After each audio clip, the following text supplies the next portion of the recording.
उत्तर प्रदेश की 9 विधानसभा सीटों पर होने वाले उपचुनाव की चर्चा चारों तरफ हो रही है। जानकार इस बात को मानते हैं कि उपचुनाव में सीधी लड़ाई समाजवादी पार्टी और बीजेपी के बीच ही है, लेकिन इन सब के बीच एक पार्टी ऐसी भी है जो किसी का भी खेल बना या बिगाड़ सकती है, और वो है बहुजन समाज पार्टी। आमतौर पर बसपा उपचुनाव से दूर रहती है, लेकिन इस बार अस्तित्व की लड़ाई के लिए वो चुनावी मैदान में है। लेकिन ऐसे में सवाल इस बात का भी खड़ा हो रहा है कि आखिरकार मायावती किसका खेल बनाने या बिगाड़ने जा रही हैं? क्या योगी आदित्यनाथ का या अखिलेश यादव का?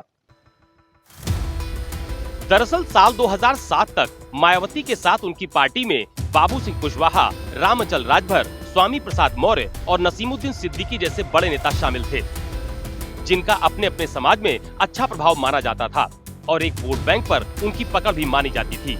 इन्हीं नेताओं के सहारे मायावती संबंधित वोट बैंक पर भी अपनी मजबूत पकड़ बनाए रखती थी। लेकिन एक एक करके ये नेता पार्टी का साथ छोड़कर चले गए और उसका असर पार्टी के जनाधार पर भी साफ देखा गया। ऐसे में ताजा हालात पर नजर डाली जाए तो ये बसपा के लिए अच्छे संकेत नहीं देते हैं, और यही वजह है कि मौजूदा राजनीतिक हालात में मायावती इस वोट बैंक को दोबारा हासिल करने के मिशन पर जुटी हुई हैं। मायावती के वोट बैंक का आधार ज्यादातर दलित मतदाताओं को ही माना जाता है, लेकिन मायावती इस बात को बखूबी समझती हैं कि सिर्फ दलित मतदाताओं के सहारे चुनावी नैया पार नहीं की जा सकती। लिहाजा उन्होंने अपनी रणनीति में बदलाव किया है और अब पिछड़े दलित और अल्पसंख्यकों के सहारे चुनावी मैदान में उतरने की रणनीति तैयार की है। खास बात यह भी है कि टिकट बंटवारे में भी इसका खास ख्याल रखा गया है। साथ ही साथ अगड़ों को भी जोड़ने की कोशिश देखी जा रही है।